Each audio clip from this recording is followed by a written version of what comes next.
أماما أماما أماما جنود الفداء أعدوا الشباب اليوم. بسم الله الرحمن الرحيم.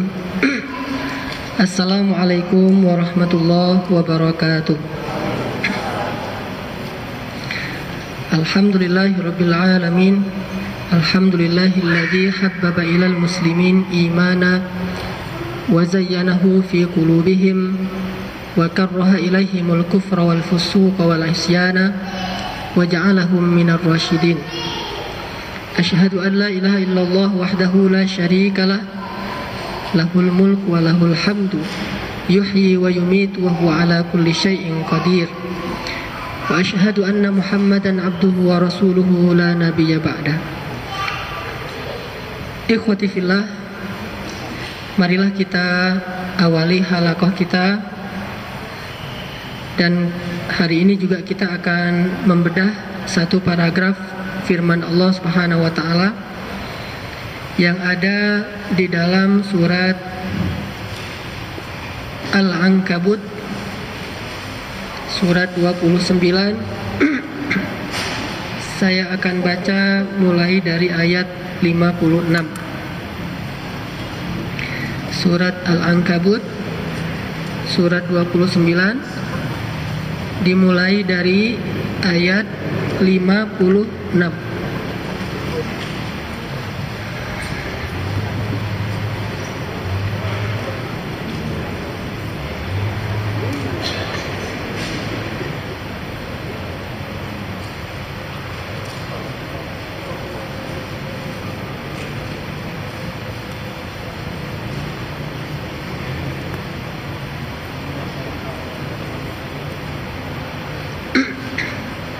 Dari ayat 56 sampai ayat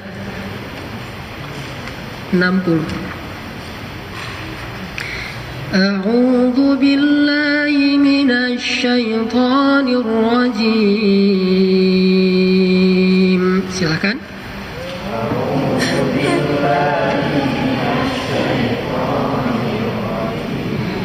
Bismillahirrahmanirrahim.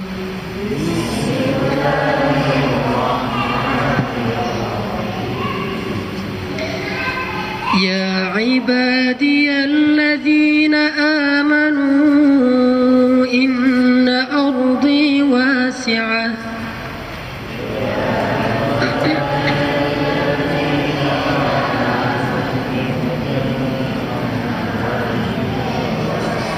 Inna ardi wasi'atun fa iyaya fa'budun.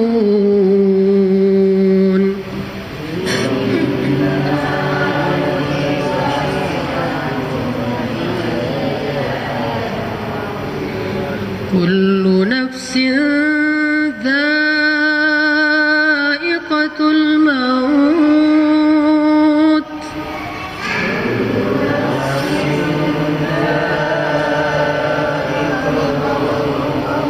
Summa ilayna turja'un.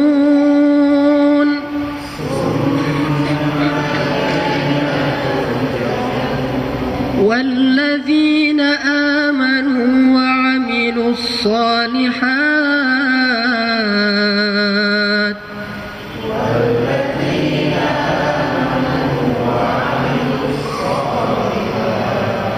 والذين آمنوا وعملوا الصالحات لنبوئنهم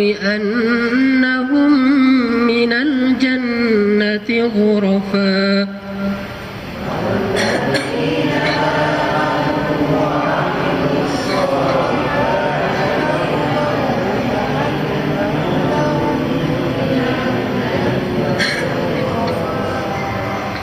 تجري من تحتها الأنهار خالدين فيها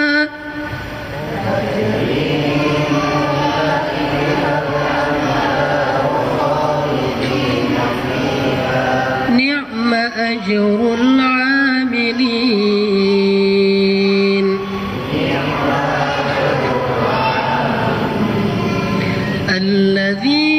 صبروا وعلى ربهم يتوكلون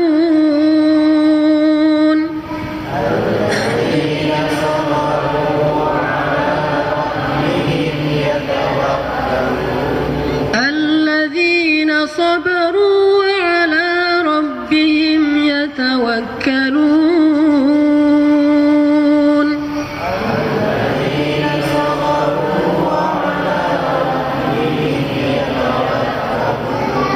الذين صبروا وعلى ربهم يتوكلون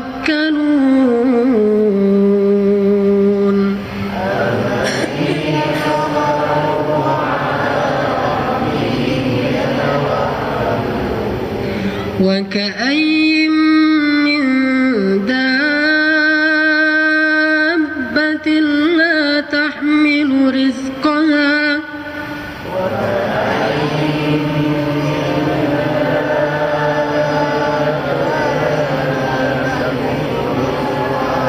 الله يرزقها وإياكم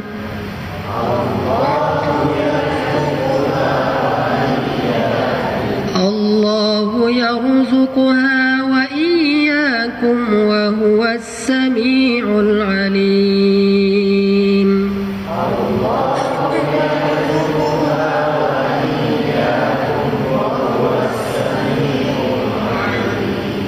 الذين صبروا وعلى ربهم يتوكلون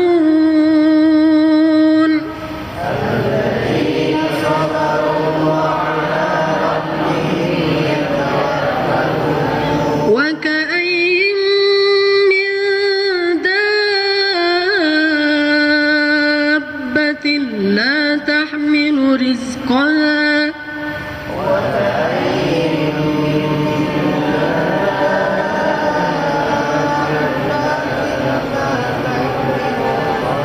لا تحمل رزقها الله يرزقها وإياكم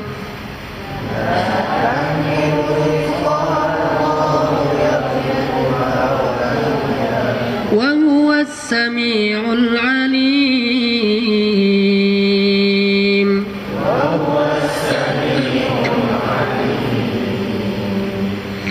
Wahai hamba-hambaku yang beriman, sungguh bumiku itu amatlah luas, maka beribadahlah kepadaku saja.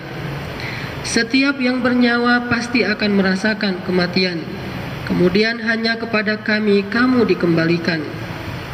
Dan orang-orang yang beriman dan yang mengerjakan kebajikan, sungguh mereka akan kami tempatkan pada tempat-tempat yang tinggi di dalam surga, yang mengalir di bawahnya sungai-sungai, mereka kekal di dalamnya.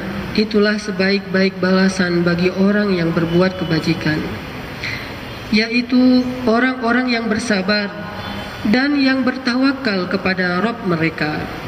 Dan berapa banyakkah makhluk bergerak yang bernyawa yang tidak dapat membawa atau mengurus rezekinya sendiri.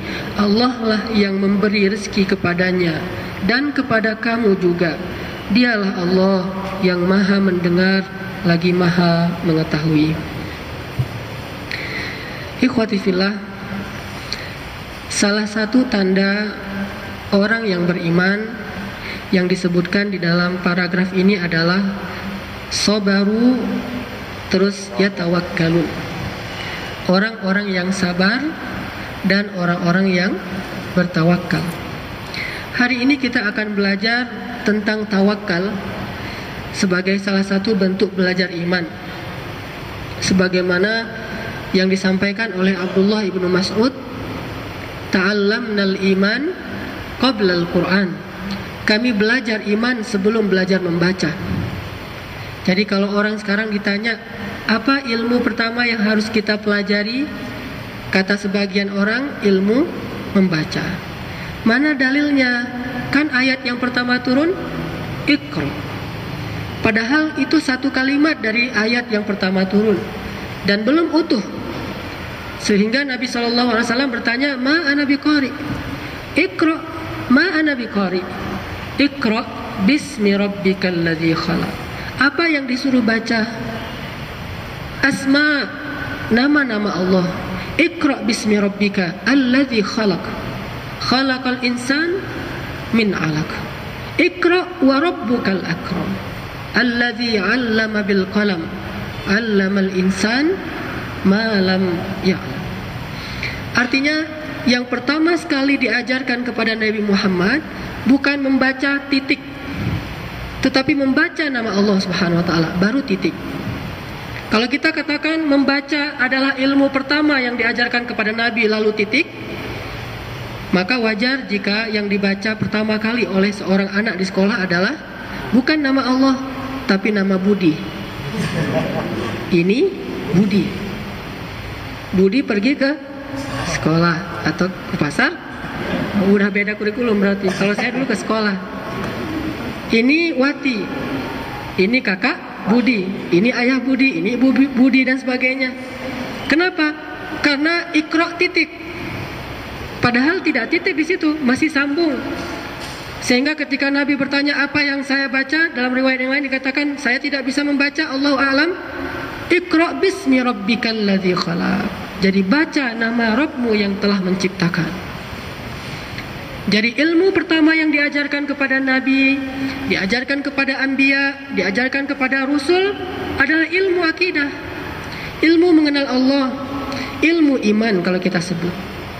Baru setelah itu mereka belajar ilmu-ilmu yang lain. Bismi rabbikal ladzi khalaq itu yang diajarkan pertama. Dan kalau kita membaca surat Luqman, ilmu yang pertama kali diajarkan Luqman kepada anaknya pun adalah ilmu tentang akidah. Janganlah kamu syirik kepada Allah, sesungguhnya syirik itu adalah kezaliman yang paling besar. Lalu ditegaskan lagi dengan kalimat ya bunayya innaha in takum mithqala habbatin min khardal fatakun fi sakhratin aw fis samawat aw fil ard ya'ti biha Allah innallaha latifun khabir. Wahai anakku, kalau seandainya ada amalan yang tersimpan di dalam batu atau di langit ketujuh atau di dalam perut bumi, Allah Maha mendatangkan dan mengetahuinya karena Allah Maha Latif dan Maha Khabir. Ilmu akidah, iman. Sehingga Abdullah bin Mas'ud, seorang sahabat yang kita tahu kedahsyatan hafalan beliau. Gimana kedahsyatan hafalan beliau?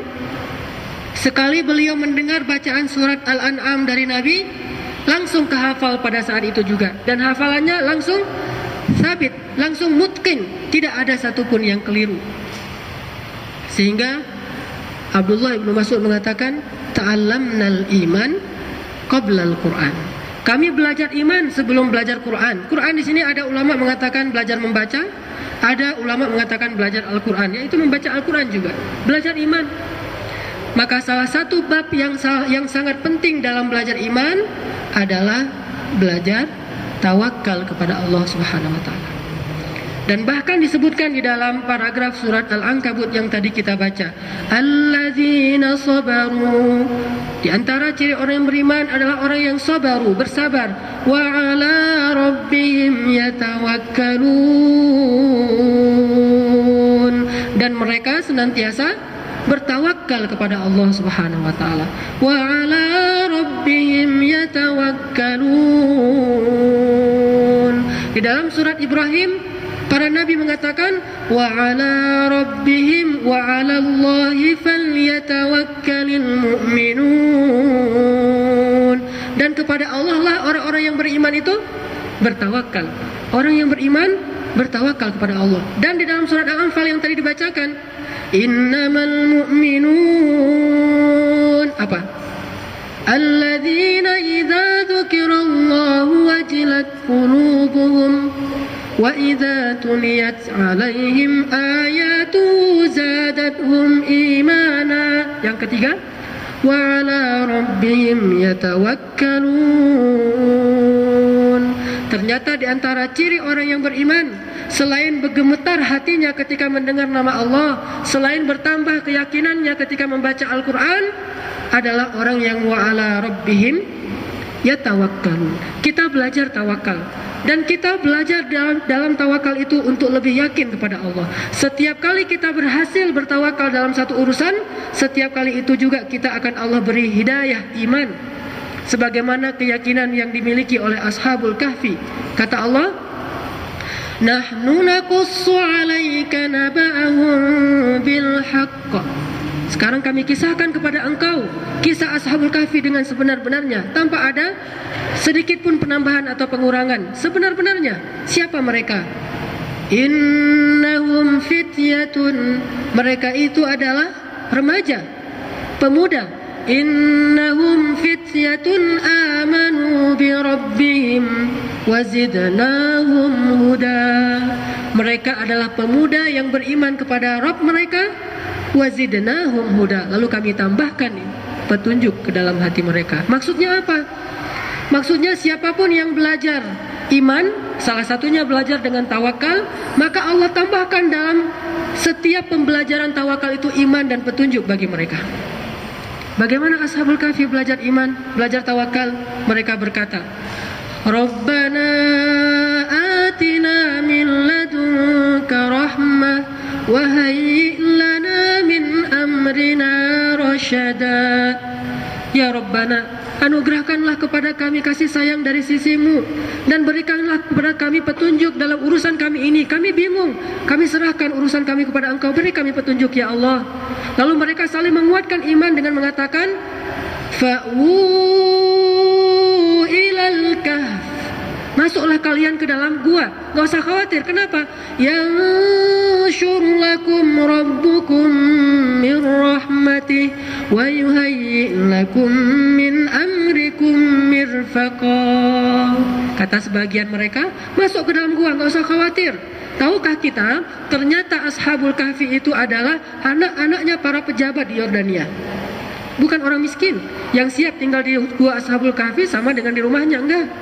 Anak-anak para pejabat di Yordania. Bahkan salah satu di antara mereka, kata ulama sejarah, ada pangeran yang kalau bapaknya meninggal, dialah pewaris tahta yang resmi yang akan menjadi raja di Yordania. Ada anak raja, yaitu pangeran, ada anak gubernur, ada anak menteri, anak-anak pejabat yang biasanya tinggal dalam kemegahan dan kemewahan hidup, sekarang diuji dengan tinggal di sebuah tempat yang asing sekali dan tidak ada kehidupan karena tidak ada yang berani masuk ke sana. Fa'u ilal kahf. Masuklah ke dalam gua. Apa modalnya? Modalnya belajar tawakal kepada Allah. Gimana? Mereka kuatkan iman mereka dengan saling menasihati. Yanshur lakum rabbukum min rahmatih. Seperti doa ini, Rabbana atina min ladunka rahmah. Terus wahayyi' lana min amrina rasyada, dikuatkan dengan kalimat wa yuhayyi' lakum min amrikum mirfaqa. Dan Allah, Rabb kalian, akan menyediakan untuk kalian kehidupan di dalam gua tersebut. Yakin saja kepada Allah. Yang orang berpikir masuk ke dalam gua itu adalah keputusan yang salah, tetapi mereka justru yakin dengan tawakal kepada Allah, masuk ke dalam gua itu adalah yang paling baik. Bagaimana Nabi SAW mengajarkan tawakal kepada Abu Bakar ketika mereka masuk juga ke dalam kahfi, disebut dengan gua Sur. Lalu Abu Bakar mengatakan, Ya Rasulullah, bagaimana kita cuma berdua sementara mereka banyak? Apa kata Nabi? Ya Abu Bakar, ma dhannuka bithnain Allahu thalithuhuma. Wahai Abu Bakar, kenapa engkau berpikir kita cuma berdua? Allah lah yang ketiga. Allah bersama kita. Lalu Abu Bakar mengatakan, Ya Rasul, kalau mereka melihat ke bawah kaki mereka, mereka akan melihat kita dan akan menangkap kita. Kata Nabi, La tahzan, La tahzan, Innallah ma'ana. Jangan sedih Abu Bakar, jangan khawatir Abu Bakar, sesungguhnya Allah bersama kita. Di sini Nabi SAW sedang mentarbiah Abu Bakar tentang hakikat dari iman, yaitu tawakal kepada Allah Subhanahu wa taala. Ikhwati fillah, banyak sekali urusan dalam hidup kita, bahkan seluruh urusan dalam hidup kita tidak akan bisa kita selesaikan kecuali jika kita memahami hakikat tawakal kepada Allah. Orang-orang yang bertawakal kepada Allah, kedudukan mereka di sisi Allah luar biasa. Bahkan salah satu di antara 70.000 orang yang masuk surga tanpa hisab, tanpa azab. Hadis Nabi yang mengatakan, nanti ada umatku yang berjumlah 70.000 orang. Mereka akan masuk surga tanpa hisab, tanpa azab. Mereka tidak akan dekat dengan api neraka. Mereka akan mudah di padang mahsyarnya, langsung masuk surga, termasuk yang sabiqun as-sabiqun, yang pertama sekali masuk surga, dan tidak akan dibukakan pintu surga kecuali untuk mereka lebih dulu oleh Rasulullah SAW dengan seizin Allah. Siapa mereka? Mereka adalah orang-orang yang tidak pernah la yastarkun, tidak pernah berhubungan dengan dukun, wala yatatayyarun, tidak percaya kepada sial, wala yaktawun, tidak membuat tato atau menyetrika tubuhnya, dan yang keempat wa ala rabbihim yatawakkalun, dan mereka senantiasa bertawakal kepada Rabb mereka. Kedudukan orang yang bertawakal ini tinggi sekali, karena tawakal salah satu hakikat dan inti dari keimanan. Tidak disebut orang yang beriman kalau dia tidak berani menyerahkan dirinya dan urusannya kepada Allah. Tidak disebut orang beriman. Tidak akan sempurna iman seseorang apabila dalam urusannya dia khawatir ketika dia harus melibatkan Allah dalam urusan tersebut. Dia lebih yakin melibatkan makhluk daripada melibatkan Allah. Padahal salah satu ciri iman yang paling mendasar itu adalah wa ala rabbihim yatawakkalun. Bisa bertawakal kepada Allah Subhanahu wa taala.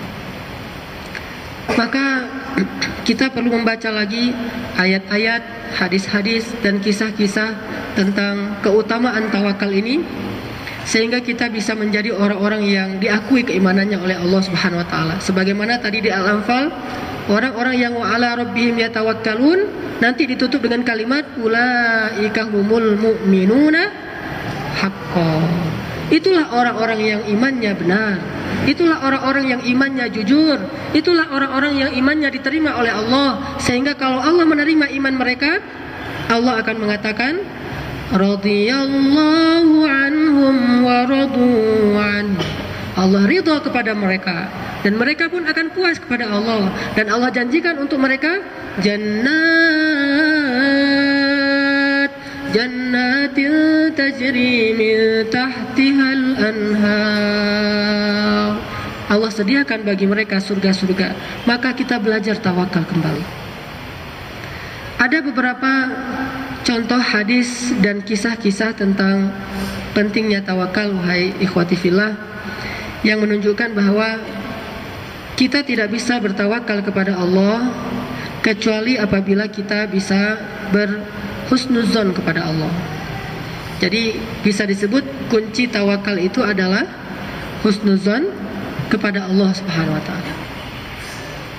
Dan orang-orang yang suuzon kepada Allah, Allah marah sekali kepada mereka. Bahkan mereka digolongkan termasuk orang-orang yang syirik. Sebagaimana firman Allah di dalam surat Al-Fath, wa yu'adzibal munafiqina wal munafiqat wal musyrikina wal musyrikat adh-dhannina billahi dhanna as-saw'. Allah akan mengazab orang-orang yang munafik, laki-laki dan perempuan, orang-orang musyrik, laki-laki dan perempuan, dan orang-orang yang senantiasa dhannina billahi dhannas saw', orang yang suudzon kepada Allah Subhanahu wa taala. Jangankan kepada Allah yang maha sempurna, kepada makhluk saja yang banyak sekali kekurangannya, Allah menyuruh kita untuk menjauhi suudzon. Ijtanibu katsiran minadh-dhann. Kalau kata Nabi, fa innadh-dhann akdzabul hadits. Jauhilah prasangka, kata Allah. Kalau kata Nabi, sesungguhnya prasangka itu adalah dusta yang paling besar. Dalam riwayat yang lain dikatakan, sesungguhnya kebenaran yang paling Allah benci adalah suudzon. Kebenaran yang paling Allah benci adalah suudzon. Maka kalau kepada makhluk saja kita tidak boleh suudzon, maka apalagi kepada Allah. Kalau para ulama mengatakan iltamis li akhika alfa uzrin, cara menghindari suudzon kepada seorang manusia, seorang saudara kita adalah dengan mencari-cari alasan sampai 1000 kali alasan. Alfa uzrin, oh mungkin begini, oh mungkin begitu, oh mungkin dia lupa, oh mungkin dia nggak sengaja, oh mungkin dia nggak tahu, oh mungkin. Sampai mungkin dia benar melakukan kesalahan tapi sekarang sudah bertaubat. Mungkin Allah sudah menerima taubatnya. Mungkin itulah kesalahan terakhir dia dalam hidup. Setelah ini tidak ada lagi kesalahan. Mungkin sampai 1000 kali. Iltamis li akhika alfa udrin. Carilah 1000 alasan untuk saudaramu agar engkau tidak perlu suudzon. 1000 alasan untuk manusia agar tidak perlu suudzon. Lalu bagaimana dengan Allah? Kenapa baru sekali kita mendapatkan masalah langsung kita katakan kok Allah tega banget? Kok Allah jahat? Kok Allah tidak adil? Dan ini sering kita dengar dari mulut orang-orang yang mengaku beriman di Indonesia. Yaftaruna 'ala Allahil kadhib. Wa man adlamu mimman iftara 'ala Allahi kadhiba? Siapakah yang lebih zalim daripada orang-orang yang mengada-ngada terhadap Allah? Mereka suudzon kepada Allah sebagaimana suudzonnya orang-orang Yahudi kepada Allah. Banyak suudzonnya orang Yahudi kepada Allah. Salah satunya mereka bilang, Innallaha faqirun wa nahnu aghniya. Allah itu fakir dan kami kaya, kata mereka. Allah itu fakir, kata mereka. Allah, kami kaya. Kenapa? Karena Allah meminta pinjaman dari kami. May yuqridullaha qardan hasana. Siapa yang mau memberikan pinjaman yang baik kepada Allah, Allah lipat gandakan kepada mereka 2 kali lipat atau lebih. 1. Allah fakir, butuh pinjaman. Anda butuh dana, hubungi gitu ya. Jadi Allah butuh dana, hubungi orang Yahudi. Jadi Allah fakir. 1. Suudzon. Yang lain mereka bilang Allah itu mengharamkan riba kepada kita, tetapi mempraktekkan untuk dirinya. Dia pinjam uang dari kita, lalu dia balikkan berkali-kali lipat. Bukankah itu riba? Suudzon. Lalu mereka bilang Allah itu kikir. Yadullahi maghlulah. Tangan Allah itu terbelenggu.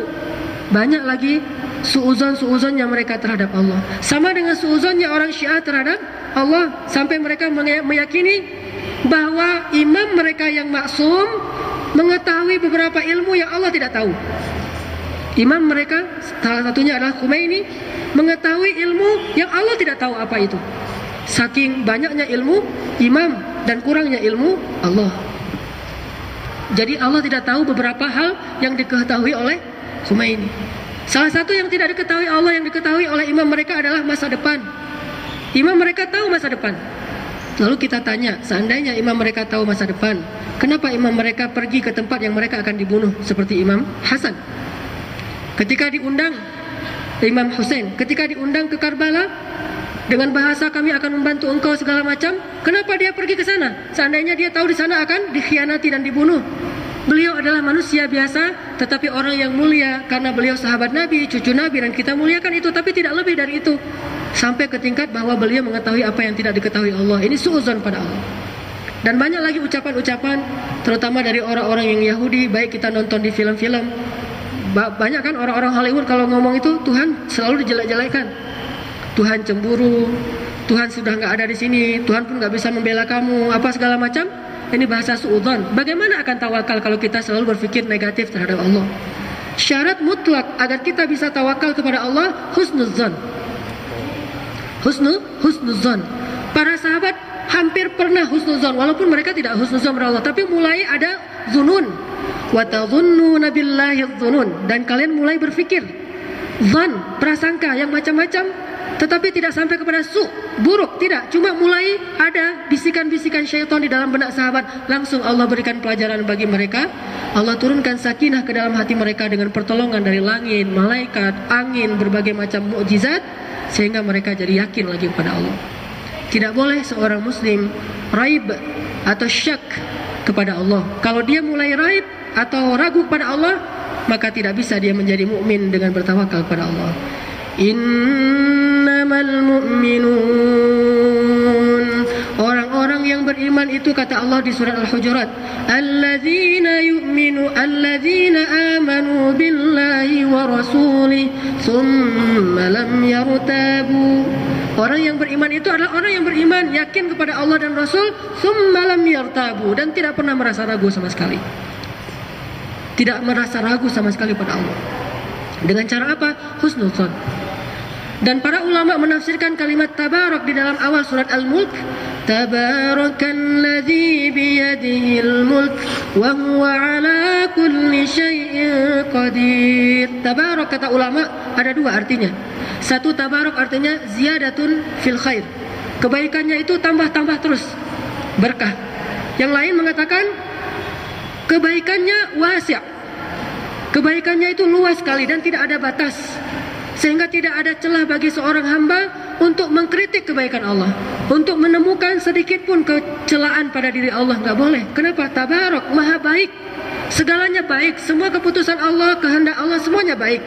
Dan Allah tegaskan ini dalam hadis qudsi yang diriwayatkan oleh Imam Muslim. Allah berfirman, wahai hambaku, jika kalian mendapatkan kebaikan, pujilah Allah. Jika kalian mendapatkan keburukan, janganlah mencela kecuali diri kalian sendiri. Jika kalian mendapatkan kebaikan, pujilah Allah. Tapi jika kalian mendapatkan ujian atau keburukan, janganlah kalian mencela kecuali diri kalian sendiri.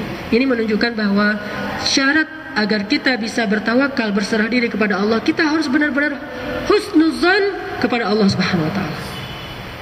Tapi bedakan antara husnuzan dengan angan-angan. Ada orang yang berangan-angan tapi dia menganggap saya sedang berhusnuzon kepada Allah. Gimana contohnya? Dia berbuat maksiat terus-menerus sambil mengatakan Allah itu maha pengampun lagi maha penyayang. Ini orang yang berangan-angan. Kenapa? Salah babnya. Kalau dia meyakini Allah maha pengampun dan maha penyayang, kalau dia meyakini dengan husnuzonnya bahwa Allah maha penerima taubat, maka pasti dia sudah segera meminta ampun dan bertaubat. Jadi orang baru benar husnuzon kalau dia minta ampun sambil mengatakan, ya Allah engkaulah maha pengampun. Sebagaimana doa yang diajarkan Nabi kepada Abu Bakar setiap tahiyat sebelum salam. Bagaimana doanya? Rabbi zalamtu nafsi zulman katsira fa innahu la yaghfiru dzunuba illa anta faghfir li maghfiratan min 'indika warhamni innaka antal ghafurur rahim. Ya Rabbi, betapa sering aku menzalimi diriku sendiri dengan kezaliman yang amat besar, ya Allah. Tidak ada yang dapat mengampuni dosa kecuali Engkau. Maka ampunkanlah dosaku, ya Allah, dari sisimu, dan rahmatilah aku, ya Allah. Sesungguhnya Engkau maha rahim dan maha pengampun dosa. Ini baru benar husnuzan. Tapi kalau dia terus-menerus berbuat dosa, kenapa kamu kok begini terus? Allah kan maha penyayang, Allah kan maha pengampun, Allah kan maha penerima taubat. Kenapa kamu tidak bertaubat? Ini salah. Tidak husnuzon, tetapi dia justru yaftaruna 'ala Allahil kadzib. Dia mengada-ngada atas nama Allah. Terus berbuat dosa tapi tidak bertaubat. Kan sering kita dengar, termasuk ada lagu tentang seorang pelacur dibuat jadi lagu kan? Apa yang dia tahu, Tuhan penyayang umatnya. Dan ini banyak kesalahan dalam kalimat ini. Pertama, Tuhan, entah apa itu Tuhan. Yang kita tahu Allah, Rabb. Lebih enak bilang Rabb daripada Tuhan. Oke lah, kita toleransi istilah itu karena bahasa Indonesia. Terus, maha penyayang kepada umatnya. Penyayang kepada siapa? Penyayang kepada orang-orang yang tidak berputus asa untuk datang kepadanya. La taqnatu min rahmatillah, innallaha yaghfiruz dzunuba jami'a. Itu maksudnya. Jadi ketika kita baca Ar-Rahmanir Rahim, Ar-Rahmanir Rahim, maksudnya aku ini Rahman dan Rahim wahai hambaku. Jadi jangan berputus asa mendapatkan kasih sayangku berupa taubat dan ampunan dosa. Datang kepadaku wahai hambaku. Walaupun dosa kalian segunung, termasuk dosa syirik sekalipun, selama kalian belum mati, aku ampuni kalau kalian datang kepadaku karena Rahman dan Rahim. Tapi dia terus berbuat dosa sambil mengatakan Allah itu maha penyayang kepada umatnya pula, padahal yang lebih pas lagi kepada hambanya, kepada umat Nabi, hamba Allah, bukan kepada umatnya. Jadi meminjam istilah dari saudara kita dari Nasrani, umat Allah. Mereka mengambil istilah dari bahasa Arab tapi tanpa memahaminya. Padahal bukan umat Allah, hamba Allah, umat Muhammad, umat Isa, umat Musa, hamba Allah. Maka ikhwati fillah, kita tidak bisa tawakal sampai kita benar-benar thiqah billah. Kita benar-benar yakin nggak mungkin Allah salah, nggak mungkin Allah keliru, nggak mungkin Allah terbatas kemampuannya. Allahu la ilaha illahu al-hayyul qayyum la ta'khudhuhu sinatun wa la nawm. La ta'khudhuhu sinatun wa la nawm. Sama dengan di surat surat Al-An'am, di surat Ar-Rahman, kulla yaumin huwa fi sya'n. Setiap hari dia sibuk mengurus hambanya tanpa pernah tidur, tanpa pernah lelah. Dan Allah Maha Kaya sehingga tidak akan kekurangan untuk memberikan kepada kita yang kita butuhkan. Lahu ma fis samawati wa ma fil ardh. Allah yang Maha menolong, tidak ada yang dapat menolong kecuali dengan seizin Allah. Man dzalladzi yashfa'u 'indahu illa bi'idznih. Allah Maha tahu segala sesuatu yang kita tidak tahu. Ya'lamu ma baina aydihim wa ma khalfahum. Allah Maha kuasa mencakupi segala sesuatu. Wasi'a kursiyyuhus samawati wal ardh. Dan Allah tidak pernah lelah menjaga keduanya. Wala ya'uduhu hifdzuhuma. Kita harus bangun semua doktrin-doktrin yang mulia dari ayat-ayat seperti ini untuk kita bisa berhusnuzon kepada Allah. Wa huwa ala kulli syai'in qadir. Alladzi khalaqa sab'a samawati tibaqa ma tara fi khalqir rahmani min tafawut. Qul ara'aytum in asbaha ma'ukum ghaura faman ya'tikum bima'in ma'in. Qul, katakan, coba katakan. Qul ara'aytum in asbaha ma'ukum ghaura. Kalau air kita ini menjadi kering, faman ya'tikum bima'in ma'in. Siapa yang mendatangkan air itu yang begitu segar? Katakan siapa? Allah. Kita jawab, qul huwallah. Allahu waliyyul ladzina amanu yukhrijuhum minadh dhulumati ilan nur. Allahul ladzi anzala minas samaa'i ma'a fa akhraja bihi minats thamarati rizqan lakum. Maka kita harus belajar husnuzon. Tidak ada celah sedikit pun dalam benak kita untuk suudzon kepada Allah Subhanahu wa taala. Itu modal besar untuk kita bisa tawakal kepada Allah. Kita harus husnuzon bahwa Allah Subhanahu wa taala itu tidak mungkin zalim kepada hambanya. Wa ma Allahu yuridu zulman lil alamin. Allah enggak pernah menginginkan kezaliman bagi hamba-hambanya di semesta alam. Bisa dilihat di surat Ali Imran ayat 108. Wa ma Allahu yuridu zulman lil alamin. Ma yubaddalul qaul wa ma ana bidhallamin lil 'abid wa la yadhlimu rabbuka ahada. Banyak sekali ayatnya. Wa la yadhlimu rabbuka ahada. Al-Kahfi. Wa la yadhlimu rabbuka ahada. Allah enggak pernah menzalimi satu orang pun. Wa ma ana bidhallamin lil 'abid. Aku sekali-kali tidak pernah zalim kepada hamba-hambaku. Maka kita harus husnuzon. Apapun yang terjadi dalam kehidupan kita, jangan salahkan Allah. Salahkanlah diri kita dengan muhasabah. Tapi saya nggak ada salah nih, kayaknya hitung-hitungan saya ini udah benar, tapi kok tetap rugi. Saya mengambil cara Allah yang halal, hitung-hitungan saya udah benar, kemudian saya juga melakukannya dengan niat yang baik, tapi kok tetap rugi nih. Jangan cuma itu yang dihitung, coba hitung beberapa hari sebelumnya apa dosa yang kita lakukan sehingga Allah timpakan kepada kita ujian. Oh, mungkin beberapa hari yang lalu kita telat sholat. Oh, mungkin beberapa hari yang lalu kita meninggalkan kewajiban kita kepada Allah. Oh, mungkin beberapa hari yang lalu kita berbuat dosa lisan, dosa mata, dosa telinga, dosa hati, dosa pikiran, dosa tangan dan kaki. Bukankah Allah akan memberikan ujian kepada seseorang untuk menghapus dosanya? Tidak ada celah kita salahkan Allah. Walaupun kita sudah berusaha maksimal, ternyata diuji juga oleh Allah, tetaplah tidak ada celah bagi Allah untuk disuudzonkan. Kalau ternyata nggak ada dosa sebelumnya, saya udah berusaha untuk selalu bertobat pada Allah, saya bermaksimal dalam usaha, nggak ada celah bagi saya untuk menyalahkan diri saya, masih ada celah. Apa celah yang lain? Tidaklah Allah menguji seorang hamba kecuali karena Allah ingin mengangkat derajatnya. Selalu husnuzon. Nggak mungkin Allah zalim kepada kita. Ustadz, saya dulu sering diuji oleh Allah, saya sadar karena saya banyak dosa. Kok setelah saya bertobat masih diuji? Karena Allah ingin mengangkat derajat. Terus, tapi kok nggak selesai-selesai? Karena ingin ditinggikan terus derajatnya. Bukankah kata Nabi, orang yang paling banyak diuji di antara manusia itu para nabi dan orang salih? Para nabi, kemudian orang salih. Maka, ikhwati fillah, tidak boleh kita suudzon kepada Allah sedikit pun. Apalagi sampai kita tuangkan dalam bentuk kalimat kata-kata yang buruk terhadap Allah, sehingga disebut dengan istilah iftira Allah, mengada-ngada terhadap Allah. Kita harus yakin bahwa Allah tidak pernah ingkar janji. Kita tidak boleh suudzon, ntar Allah menunaikan gak ya janjinya? Ini saya sudah menunaikan janji nih, tinggal Allah. Sebaliknya, manusia yang sering ingkar janji. Uzkuru ni'matallahi alaikum, atau uzkuru ni'mati allati an'amtu alaikum wa aufu bi'ahdi ufi bi'ahdikum. Tunaikan janji kalian, aku tunaikan janjiku.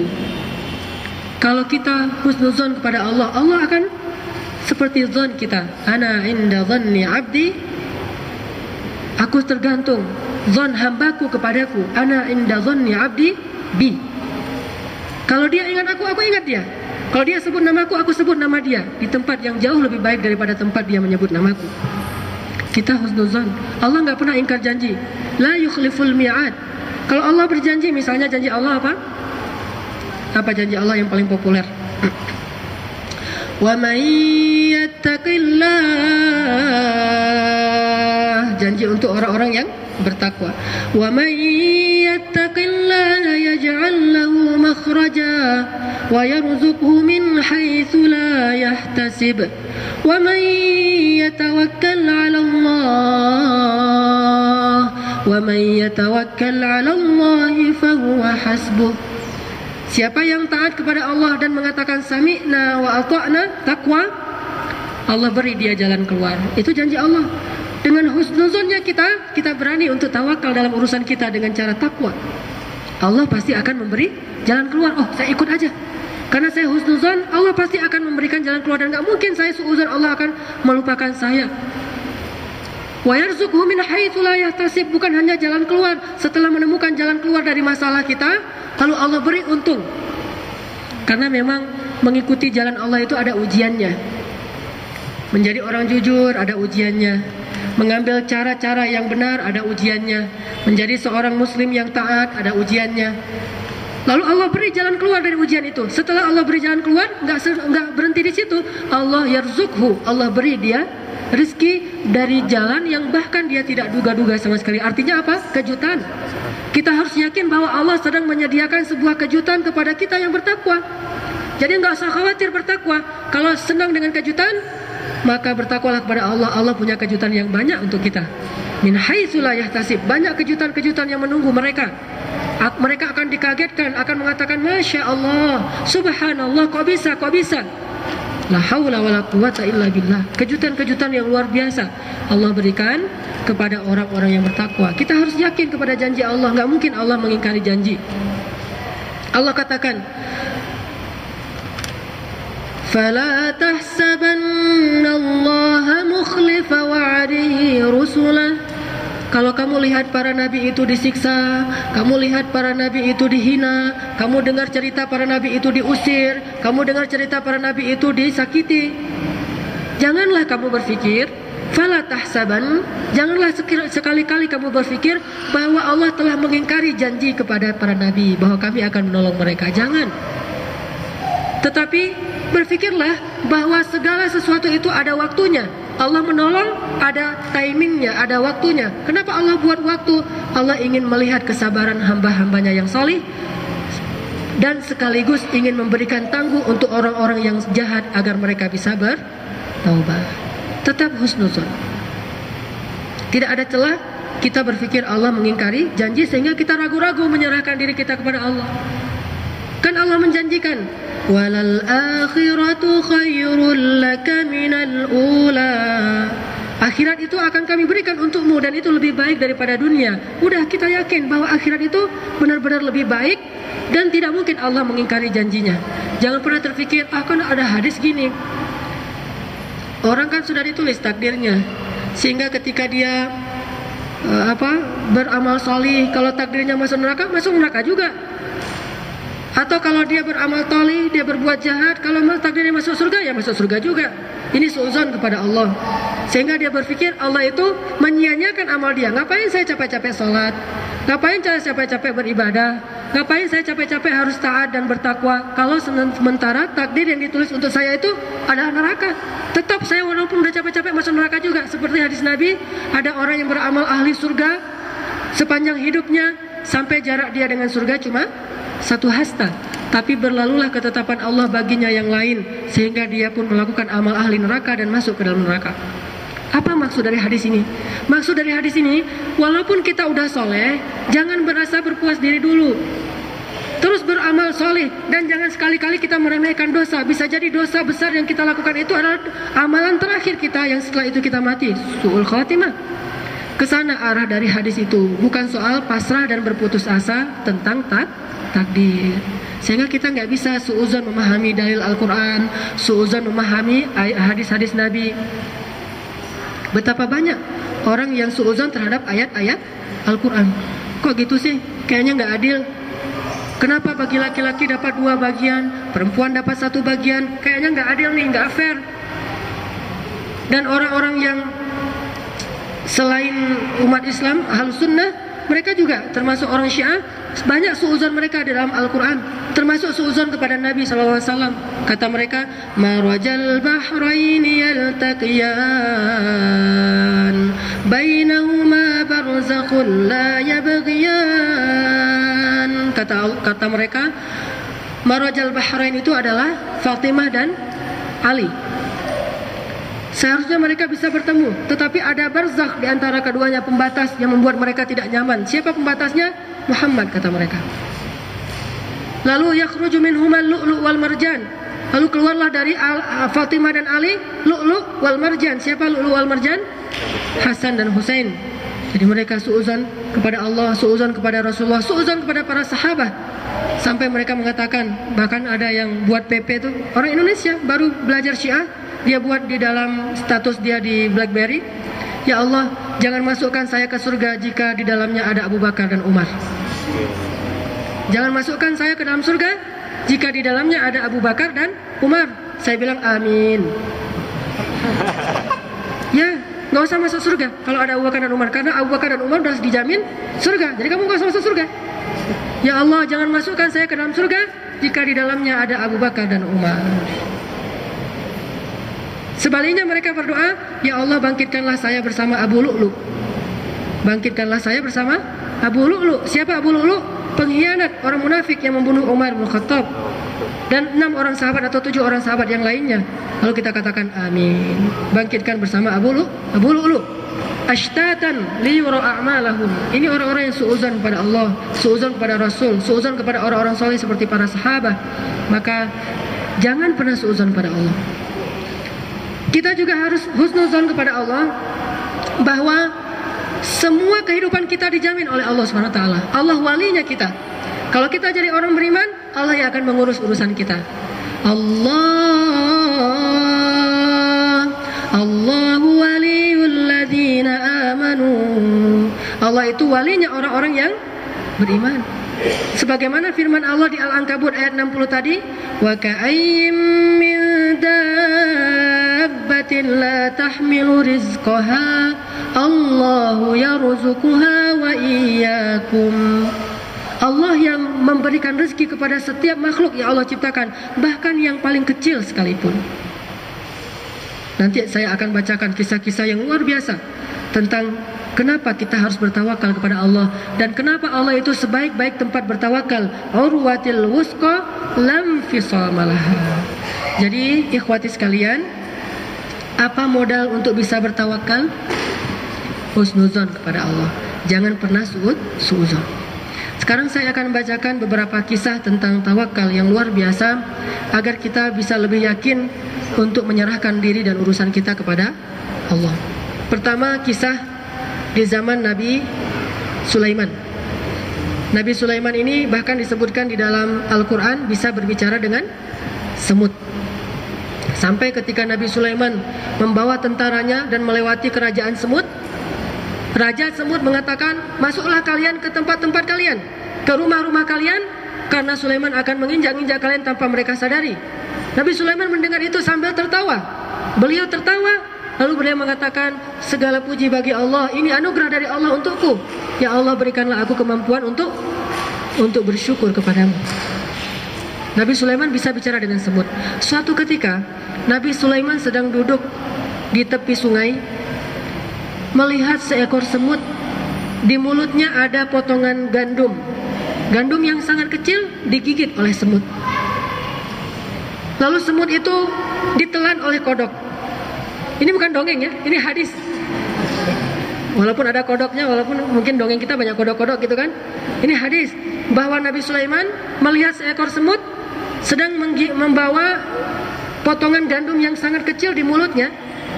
Kemudian dia mendekat kepada seekor kodok, lalu kodok itu menelan, membuka mulutnya, lalu semut masuk ke dalam mulut kodok, lalu kodok itu menutup mulutnya dan dia masuk ke dalam sungai. Beberapa saat Nabi Sulaiman berpikir, wah, kodok itu dapat makanan. Dia masuk ke dalam sungai. Setelah masuk dalam sungai, tidak lama kemudian kodok itu muncul lagi.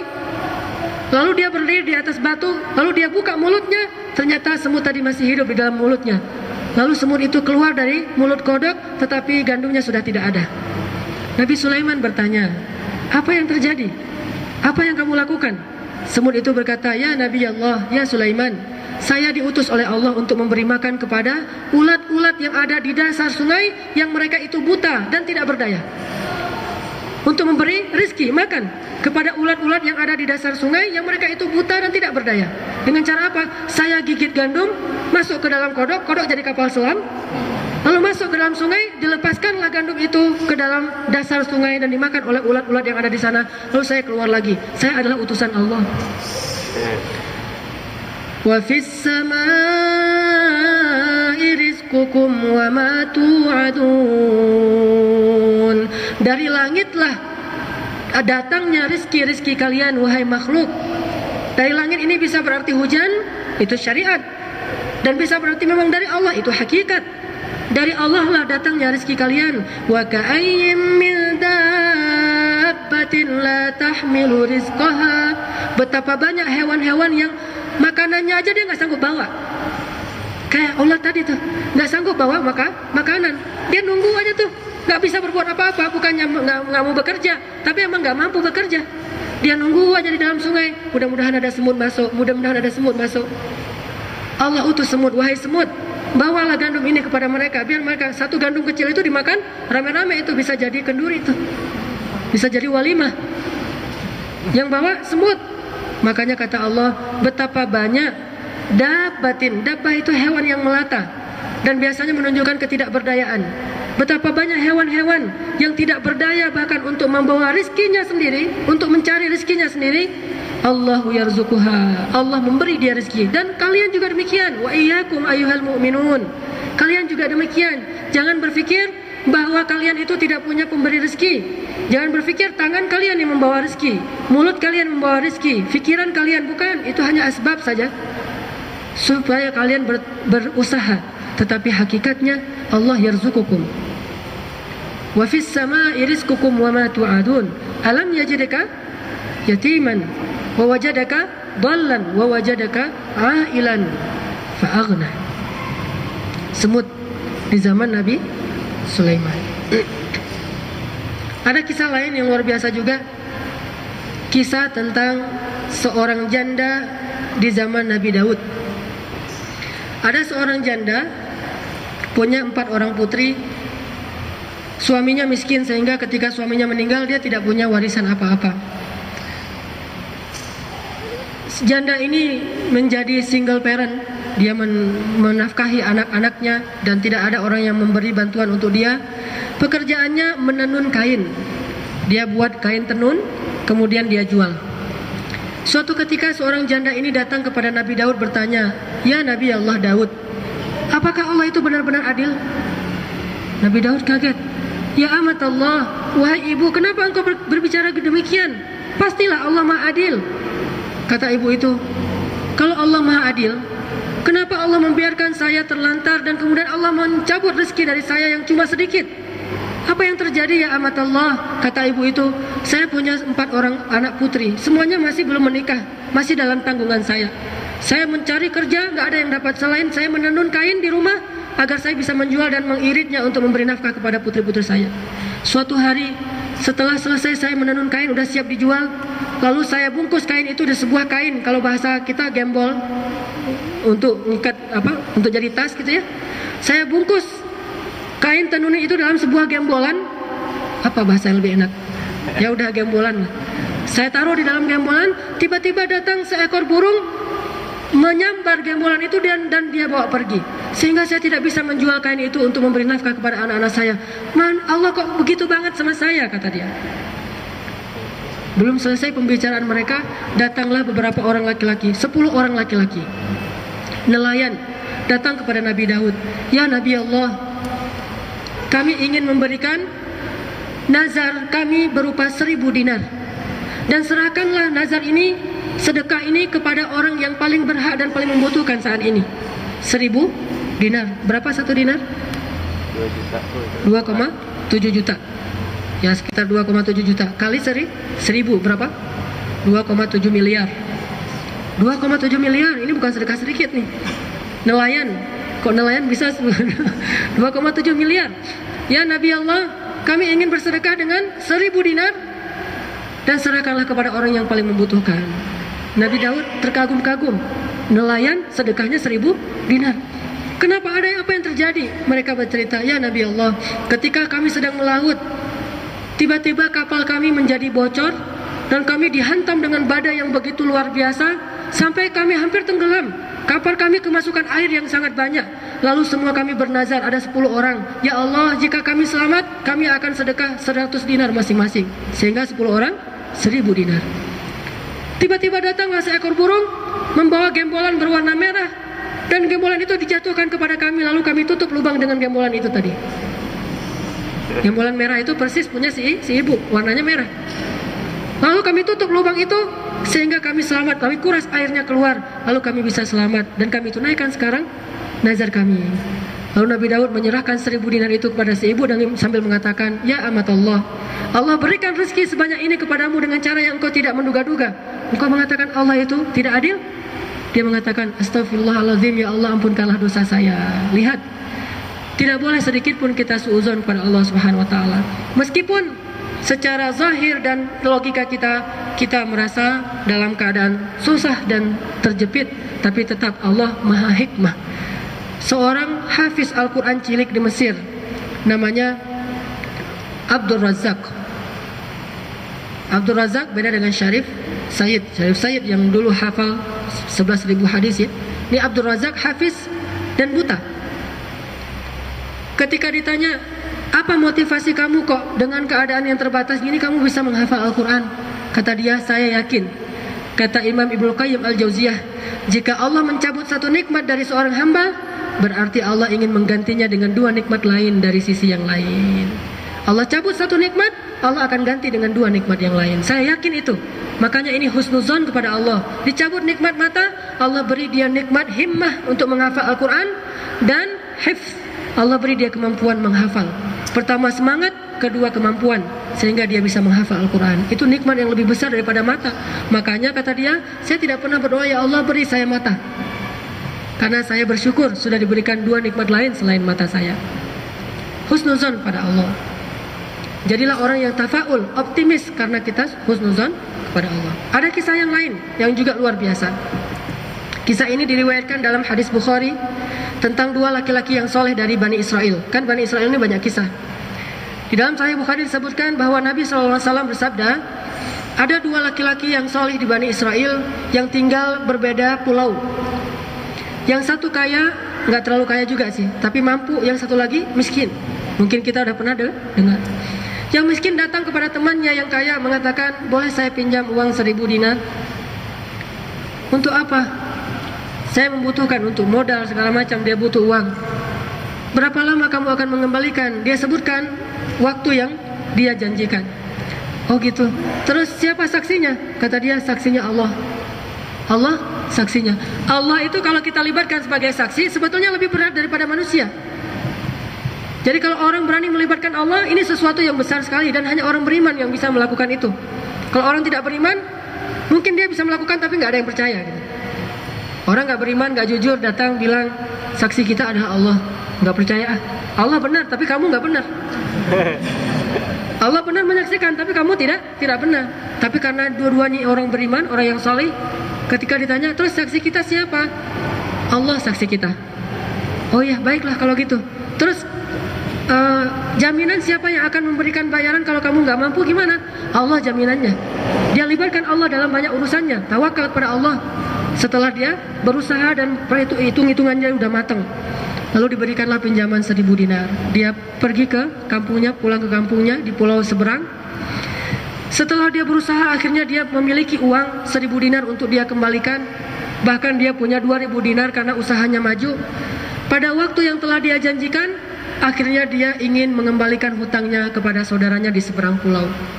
Dan orang yang kaya tadi pun sudah menunggu di seberang pulau dari pagi. Ini hari yang telah dijanjikan nih. Insya Allah dia akan datang. Saya tahu dia orang yang soleh. Dia tunggu di pantai. Dan yang berhutang pun menunggu di pantai, menunggu datangnya kapal untuk membawa dia menyeberang ke pulau yang di seberang sana. Dia tunggu kapal nggak datang-datang. Lalu kata orang-orang, hari ini tidak ada kapal yang datang. Ya Allah, aku sudah melibatkan engkau dalam perjanjian ini. Aku katakan engkau saksinya. Dan ketika dia tanya siapa yang menjamin, aku katakan engkau penjaminnya. Tapi sekarang aku sudah berusaha untuk membayar hutang, tapi tidak ada kapal dan aku tidak mungkin berenang ke sana. Ya Allah, aku harus menunaikan janji ini. Seorang mukmin tidak boleh mengingkari janji. Maka bantu aku ya Allah. Akhirnya lewatlah sepotong kayu. Yang kayu itu lubang dalamnya, pohon kayu gitu. Lewatlah pohon kayu yang terapung-apung di pantai. Dia ambil pohon kayu itu, dia balutlah dinar tadi di dalam sebuah ikatan, lalu dia masukkan ke dalam kayu bersama secarik kertas surat. Dia tulis, ini adalah hutang saya untuk Fulan bin Fulan yang hari ini saya janjikan mau membayar, tapi tidak ada kapal sehingga saya kirim dengan seizin Allah melalui kayu. Dia masukkan uang itu ke dalam kayu, lalu dia dorong ke pantai. Dia bilang, ya Allah, tolong saya agar dia tidak seuzon kepada engkau yang telah aku libatkan dalam urusan ini. Dan saya tidak ada niat untuk menunda-nunda membayar hutang. Maka berikanlah ya Allah ini sampai kepada dia. Saudaranya yang menghutangi tadi menunggu sampai sore nggak datang-datang. Tapi dia juga husnuzon. Oh mungkin dia sakit. Oh mungkin dia belum mampu. Oh mungkin dia ada halangan apa. Ya sudahlah, tidak apa-apa. Dia tunggu nggak datang-datang kapalnya. Tiba-tiba dia melihat sebuah kayu tergeletak di pantai. Kayu yang tadi dia bawa pulang ke rumahnya. Dia jadikan kayu bakar. Ketika dia mau memotong-motongnya, dia lihat di dalam ada bungkusan. Dia buka, ternyata ada uang 1000 dinar dan kertas surat yang berisi tadi. Masya Allah, la haula wa la quwata illa billah. Hadis ini disebutkan dalam hadis Sahih Bukhari. Bukan berarti kalau kita mau bayar utang kayak gitu terus, susah juga. Artinya pelajarannya apa? Tingkat ketawakalan mereka yang soleh ini terkadang sampai ke tingkat keajaiban. Sampai ke tingkat keajaiban yang luar biasa. Sehingga kadang-kadang kita malah berpikir, kok bisa? Bisa, dengan kita belajar sedikit demi sedikit. Jangan dulu muluk-muluk, karena belajar tawakal itu perlahan-lahan. Nanti kalau kayu nggak sampai, kita salahin Allah. Si orang ini setelah dia kirim kayu, dia tawakal kepada Allah. Besoknya ketika ada kapal, dia pergi membayar hutang 1000 dinar. Pas dia mau bayar hutang, orang yang menghutangi mengatakan, kirimanmu sudah Allah sampaikan kepada saya kemarin lewat sebatang kayu. Akhirnya dua-duanya bertambah yakin pada Allah SWT.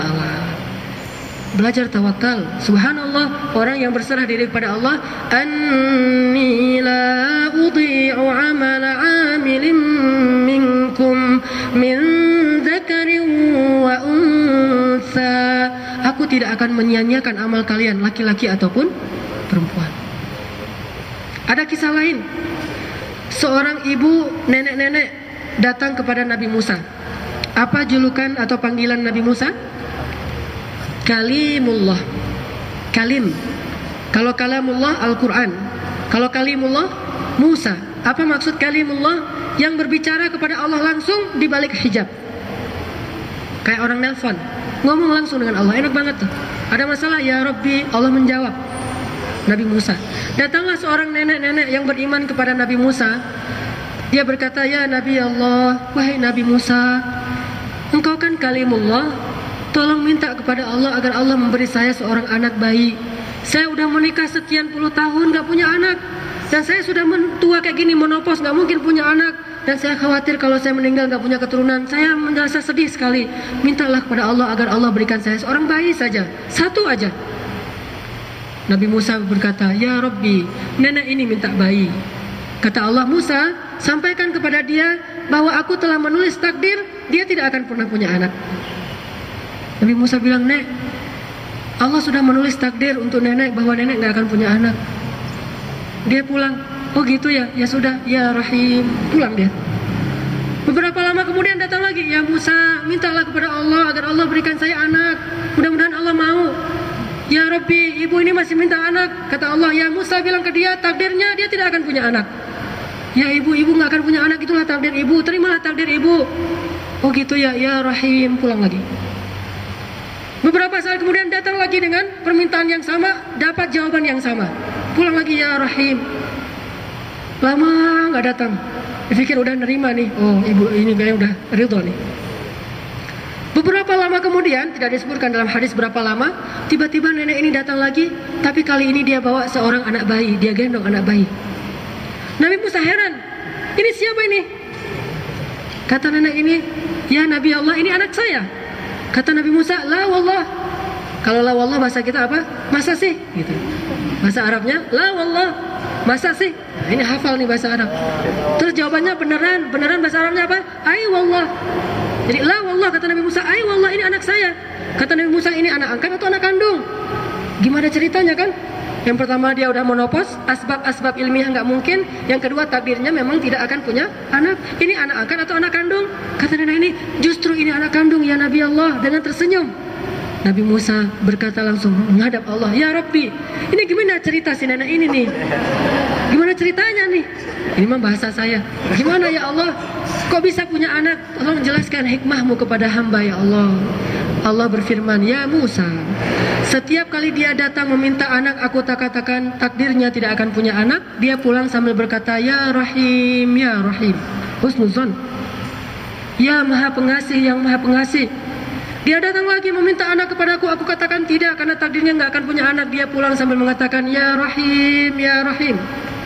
Dia datang lagi, dia pulang lagi, ya Rahim, ya Rahim. Terus dia berdoa, ya Rahim, beri aku anak, ya Rahim, ya Rahim. Terus, wahai Musa, ketahuilah sesungguhnya rahmatku mendahului takdir. Sesungguhnya rahmatku mendahului takdir. Yamhullahu ma yasha'u wa yuthbit wa indahu ummul kitab. Allah bisa menghapus apapun yang dia takdirkan, bisa pula menetapkan suka-suka Allah, dan di sisinya lah ummul kitab, segala catatan-catatan takdir makhluknya. Yamhu aw yuthbit, Allah bisa menghapus, bisa menetapkan.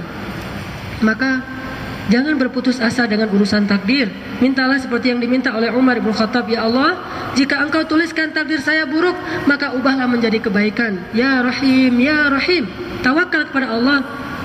Maka Rasulullah SAW berkata kepada Ibnu Abbas, ya gulam, ihfadillah yahfazka, ihfadillah tajidhu tujahak, fa idza sa'alta fas'alillah, wa idza ista'anta fasta'in billah, wa'lam anna al-ummah law ijtama'at ala an yanfa'uk la yanfa'uka illa bima kataballahu lak, walau ijtama'at ala an yadurruk la yadurruka illa bima kataballahu alaik.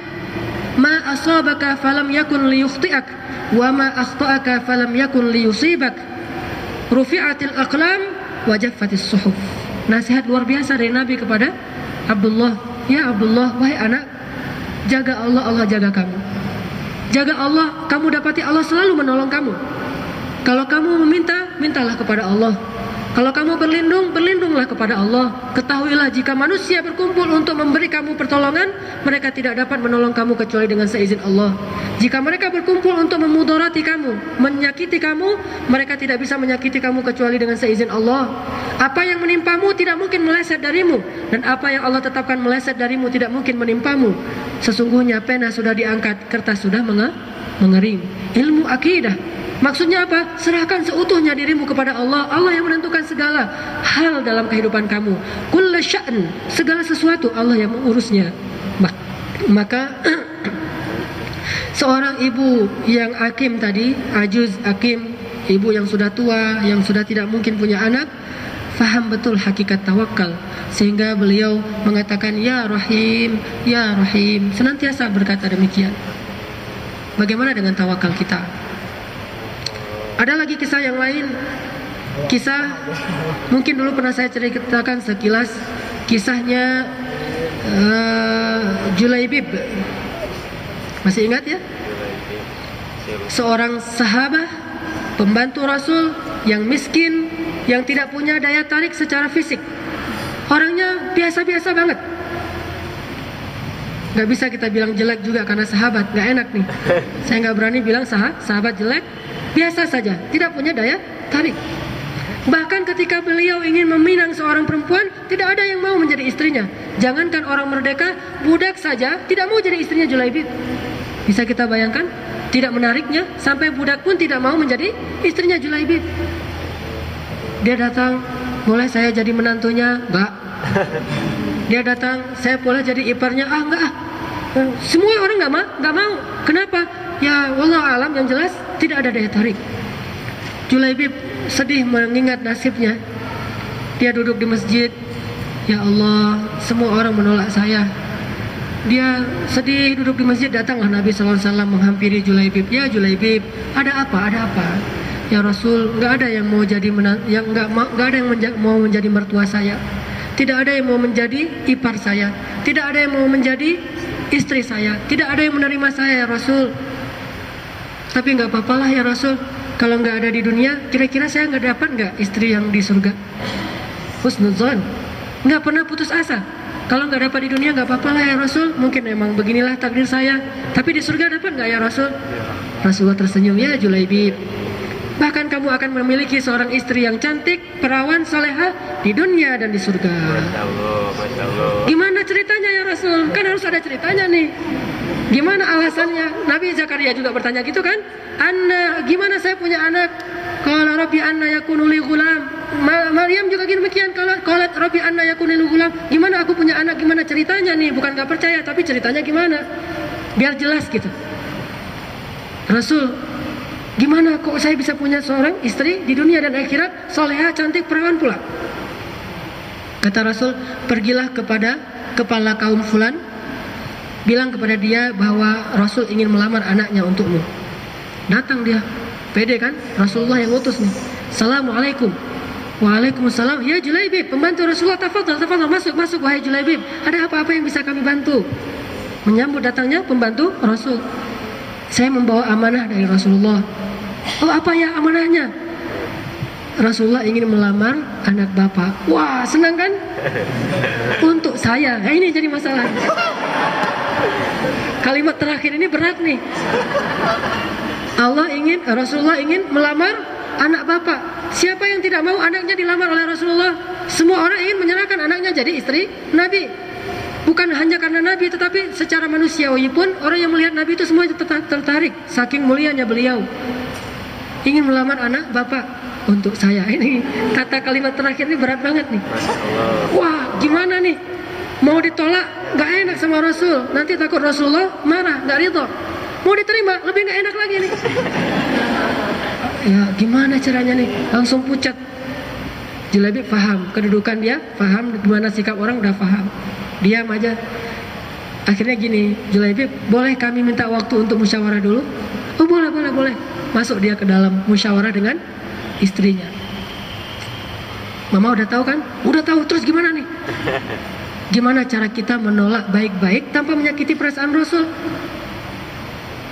Dan tidak ada orang yang mau anaknya menjadi istrinya Julaibib. Gimana cara kita nolak nih? Ini berat banget perintahnya nih. Harus menikahkan anak kita yang cantik, yang perawan ini dengan Julaibib. Kan mama tahu siapa Julaibib? Ya tahu. Terus gimana cara kita nolak Rasulullah nih tanpa menyakiti perasaan beliau? Ternyata musyawarahnya suami istri ini terdengar oleh anak perempuan mereka. Langsung keluar dari kamarnya. Ada apa ayah? Ada apa ibu? Mereka cerita. Langsung anaknya kaget dan mengatakan, Astaghfirullahaladzim. Inna lillahi wa inna ilaihi raji'un. La haula wa la quwwata illa billah. Tapi maksudnya positif. Bukan astagfirullahaladzim mau dinikahin sama Julaibib, bukan. Astagfirullahaladzim wahai ayah. Apakah ayah dan ibu masih berpikir tentang perintah Allah dan Rasul? Apakah ayah dan ibu masih menimbang-nimbang untuk melaksanakan atau tidak perintahnya Allah dan Rasul, wahai ayah? La haula wa la quwwata illa billah. Di mana iman? Di mana iman wahai ayah? Kenapa kita harus memusyawarahkan lagi perintah Rasulullah SAW yang benar? Lalu gimana anakku? Katakan saja sami'na wa ata'na, iman. Tawakal kepada Allah. Katakan saja sami'na wa ata'na. Dengan Julaibib, wahai anakku, sami'na wa ata'na. Julaibib, sami'na wa ata'na. Gak ada cerita Julaibib, Bilal, Abu Hurairah, Ammar, Salim, siapa lagi? Khabab. Ini yang sederhana-sederhana kan? Julaibib, ya anakku, sami'na wa ata'na ya Allah. Aku yakin annallah la yudhi'u amalana. Allah tidak akan mungkin menyia-nyiakan amal kita. Terima saja. Ayahnya keluar dengan berat mengatakan, baiklah Julaibib, saya terima lamaran kamu. Wah, gitu kan? Diterima lamarannya. Dicarilah hari yang baik untuk hari pernikahan mereka.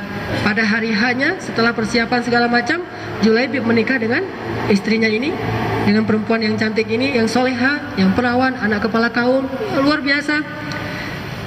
Lalu Julaibib bertanya setelah acara pernikahan, istriku, hari ini kayaknya kok Rasulullah gak datang ya di hari pernikahan kita. Kata istrinya, ternyata Rasulullah sudah pergi dari Madinah karena ada sebuah kegiatan perang, beliau sudah ekspansi keluar dari Madinah. Langsung Julaibib kaget. Inna lillahi wa inna ilaihi raji'un. Ya Allah, ampunkanlah dosa Julaibib. Dia lalai sampai meninggalkan kafilahnya Rasulullah SAW. Bagaimana saya bisa bersenang-senang di sini bersama istri saya, sementara Rasulullah di sana bersusah-susah? Astagfirullahaladzim, ya Allah, ampunkanlah dosaku ya Allah. Wahai istriku, siapkan segala sesuatu. Saya ingin berangkat menyusul Rasulullah. Hari pertama, belum malam pertama, istrinya semangat menyiapkan segala sesuatu. Bukan karena ingin ditinggalkan oleh Julaibib. Orang dia mau dinikahin aja mau kan ya. Jadi bukan karena ingin mau ditinggalin. Siapin, enggak. Istri yang solehah. Wahai istriku, persiapkanlah segala sesuatu, biar aku berangkat menyusul Rasulullah. Karena Rasulullah pun merasa kehilangan Julaibib. Rasulullah bertanya di dalam suatu peristirahatan kepada para sahabat. Kata Rasul, apakah kalian merasa ada yang kurang?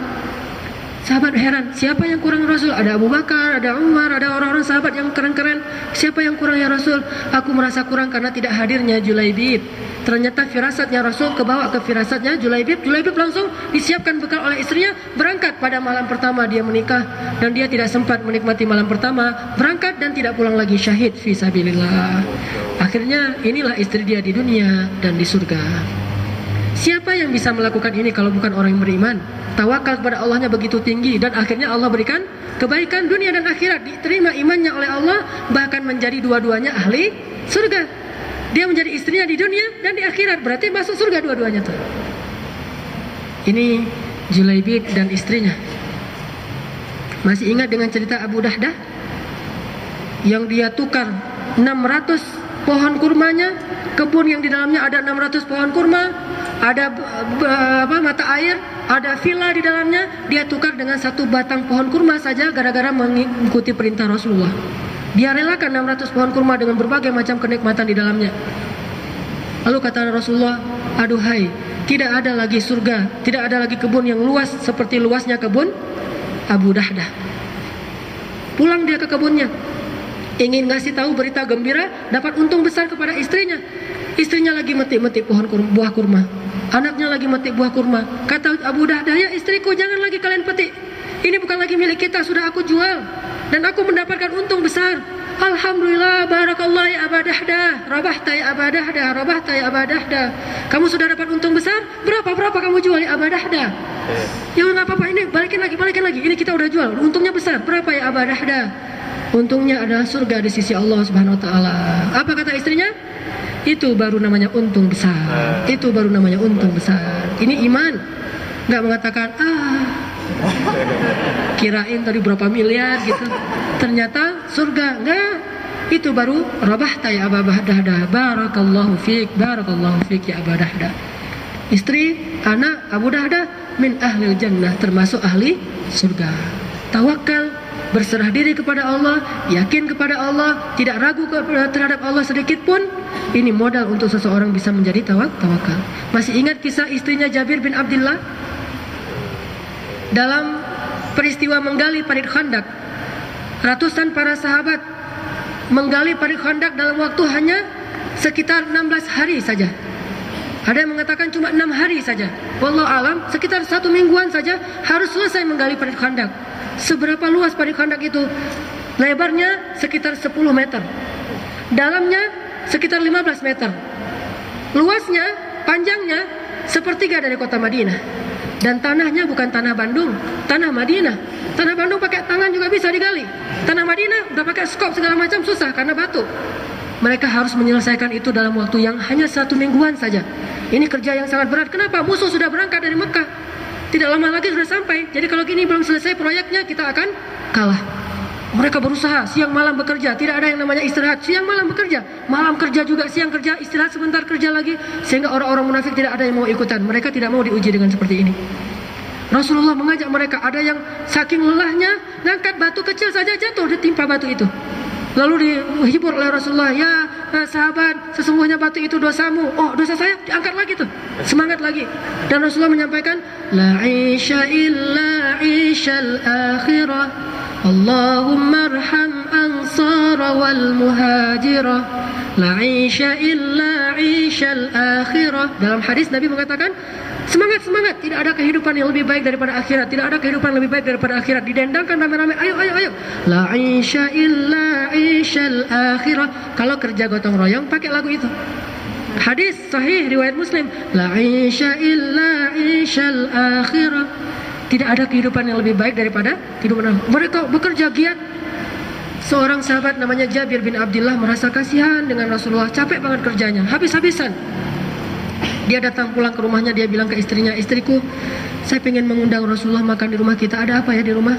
Kata istrinya, nggak ada apa-apa selain gandum sama seekor kambing kecil. Nggak cukup untuk orang banyak, paling untuk 10 orang saja. Ah, nggak apa-apa, saya akan potong kambing, kamu buat roti gandum. Oh, baik-baik. Dipotong kambingnya, dibuat roti gandum, segalanya udah selesai hidangan. Dia pergi kepada Rasulullah, ya Rasulullah, saya ingin mengundang engkau makan di rumah saya dengan 10 orang sahabat. Rasulullah, alhamdulillah. Wahai sahabat-sahabat, dia umumkan kepada semua sahabat, Jabir mengundang kita makan di rumahnya. Langsung kaget Jabir, innalillah, ini gimana nih? 10 orang diundang, yang datangnya 500 orang. Dan 500 orang ini lapar semuanya tuh. Gimana gak lapar, kerja berat kayak gitu tuh. Ya Rasulullah, saya undang engkau bersama 10 orang. Ya sahabat, Jabir mengundang kita. Ini salah paham kayaknya nih Rasulullah. Bukan 500 orang, ya Rasul, 10 orang. Rasulullah tersenyum. Langsung Jabir pulang ke rumahnya khawatir, apakah perlu beli nasi padang atau gimana gitu kan. Kalau kita kan gitu. Kalau ternyata tiba-tiba datang tamu banyak, akhirnya beli nasi padang. Gak ada jalur lain soalnya yang paling pintas. Wah, Jabir pulang ke rumahnya, dia bilang ke istrinya, ya istriku celaka. Kenapa?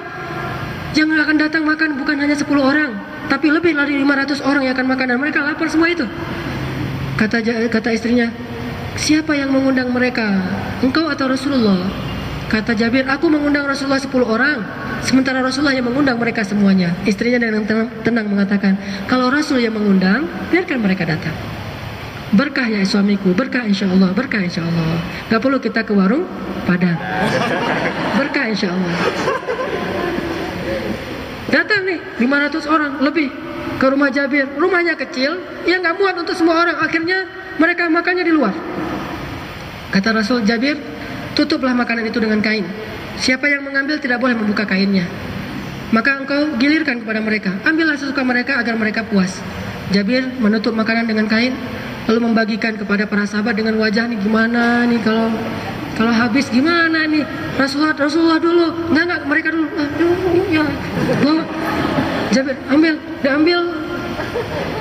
Udah, makan. Terus makin penasaran Jabir, kok pada ngambil aja nih, nggak habis. Gundukannya tuh masih utuh gitu, nggak berkurang gundukannya jadi pendek, nggak. Kasih terus sampai semua sahabat sudah selesai. Mereka makan dengan rotinya, dengan dagingnya. Daging di Arab itu kalau dimasak dia gumpalan gede-gede gitu, cuma direbus dikasih garam biasanya gitu. Tapi enak tuh, nggak dikasih pecin. Pengalaman saya makan daging sana gitu, cara makan dagingnya utuh gitu. Langsung makan pakai roti. Semuanya udah makan, udah selesai. Mereka pulang. Terus Nabi duduk bersama Jabir. Ya Jabir, sekarang tinggal kita, saya, kamu, istri kamu. Sekarang bukalah, tutup itu. Dibuka sama Jabir, tidak berkurang satu potong roti pun dan satu potong daging pun di atas bejana itu. Sehingga Jabir, istrinya bersama Rasulullah makan sampai kenyang. Berkah di sisi Allah. Dan ini bukan soal Rasulnya, bukan soal sahabatnya, Allah. Dan Allah bisa memberikan itu kepada siapapun yang Allah kehendaki, baik dia Rasul atau bukan Rasul. Siapa yang bukan Rasul? Ashabul Kahfi, Maryam. Mereka bukan para nabi, tapi Allah berikan karena kesolehan dan tawakal mereka kepada Allah. Bahkan Allah membuktikan banyak sekali bukti-bukti bahwa Allah mampu menjadi wakil kita dalam mengurus kita dalam banyak urusan, termasuk cerita di dalam surat Al-Qasas surat 28 ayat 7. Nanti silakan baca sendiri di rumah. Kisah siapa? Ibu Musa, Ummu Musa. Lemparkan dia ke dalam sungai, kami akan mengembalikan dia. Jangan khawatir, jangan sedih wahai Ibu Musa, kami benar-benar akan mengembalikan. Inna rad, kami benar-benar akan mengembalikan dia. Nah, Ibu Musa seorang perempuan yang bukan perempuan biasa, punya anak dua-duanya Nabi. Siapa perempuan yang bisa punya anak dua-duanya Nabi? Harun dan Musa. Kita punya anak dua-duanya Hafiz aja luar biasa tuh. Anak pertama Hafiz, anak kedua Hafiz. Atau anak pertama Syekhul Azhar, anak kedua Syekh Universitas Madinah, dua-duanya Grandmaster. Atau anak pertama presiden, anak kedua wakil presiden. Kan hebat banget nih ibu. Ini ibu punya anak, satu Nabi Harun, satu Nabi Musa. Baca tuh kisah perempuan yang luar biasa, tawakalnya kepada Allah. Maka masih banyak lagi kisah-kisah lain tentang tawakal, sehingga membuat kita semakin yakin. Belajar iman. Dalam tawakal itu nanti kita belajar iman, menemukan bukti kebesaran Allah Subhanahu wa taala, sehingga dengan itu kita menjadi lebih yakin kepada Allah Subhanahu wa taala. Mudah-mudahan ini bermanfaat. Mungkin saya serahkan lagi, apakah mau ada tanya jawab atau langsung ditutup? Barakallahu li wa lakum. Assalamualaikum Ustadz. Saya mau tanya, kebetulan Jumat malam Sabtu kemarin itu ayah saya kena gangguan jin ya Ustadz. Saya nggak terlalu gimana ya, jadi ceritanya itu jam 11 malam itu tiba-tiba ayah saya matanya nggak bisa melihat, katanya bengkak gitu, sakit gitu, terus lama-lama nggak bisa nafas gitu katanya, terus dia itu ngerasa semua badannya itu panas. Terus dari situ saya tuh yakin sebenarnya kalau gangguan jin itu kan bisa apa ya, bisa kalau dibacain surat itu kan akan hilang dengan sendirinya gitu ya. Cuman waktu itu tuh saya panik banget karena ngelihat ayah saya tuh mondar-mandir terus di ruang tengah sampai nggak bisa bersuara akhirnya, dan hanya mondar-mandir terus gitu. Saya tuh akhirnya karena panik dan bingung juga, saya bawa surat tuh saya bacain itu gitu. Cuman waktu Al-Fatihah itu saya ngerasa nggak sanggup bacanya gitu, karena udah pengen nangis, udah pengen segala macem lah gitu. Akhirnya saya tuh terus berusaha baca Al-Fatihah, terus ayat kursi, terus akhirnya sampai ke Hasbi Allah itu yang Hasbi Allah la ilaha illallah itu ya. Saya tuh akhirnya ngelihat ayah saya tuh berhenti, mondar-mandirnya berhenti, terus lama-lama nggak ngerasa sakit lagi dan tidur aja ayah saya tuh gitu. Terus saya jadi ngerasa sebenarnya saya tuh udah mencoba husnuzon gitu kepada Allah, cuman prakteknya saya bingung gitu waktu itu. Sampai sekarang pun saya masih khawatir terjadi lagi ya Ustadz gitu. Sebaiknya seperti apa gitu mungkin untuk mencegah dan pertolongan pertama apabila terjadi seperti itu lagi gitu Ustaz. Terima kasih. Pencegahannya, perhatikan di rumah ada hal-hal apa yang bisa menjadi tempat berlindungnya jin. Di antaranya gambar atau foto, kemudian patung, kemudian benda-benda yang mungkin termasuk jimat atau benda-benda yang dianggap keramat. Mungkin pernah menyimpan keris atau menyimpan apa di rumah, termasuk gelang atau cincin atau apapun yang dipakai oleh ayah, itu semuanya disingkirkan. Bisa foto juga tempat berlindungnya jin. Termasuk kalau ayah kukunya panjang, pendekkan kukunya, potong kukunya, karena salah satu tempat berlindungnya jin adalah di ujung-ujung kuku manusia. Kemudian perhatikan kembali makanan yang kita makan. Ada dua yang di situ perlu kita perhatikan. Satu, makanan itu harus kita yakini halalnya.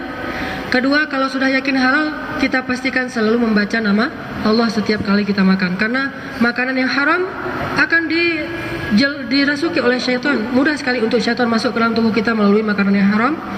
Kalaupun halal, kalau kita tidak sebut nama Allah pun, syaitan akan masuk bersama makanan itu ke dalam tubuh kita. Jadi setiap mau makan, ingatkan untuk baca doa. Dan Nabi mencontohkan bismillahirrahmanirrahim sebelum makan. Nanti alhamdulillahilladzi at'amani hadza wa razaqanihi min ghairi haulin minni wala quwwah.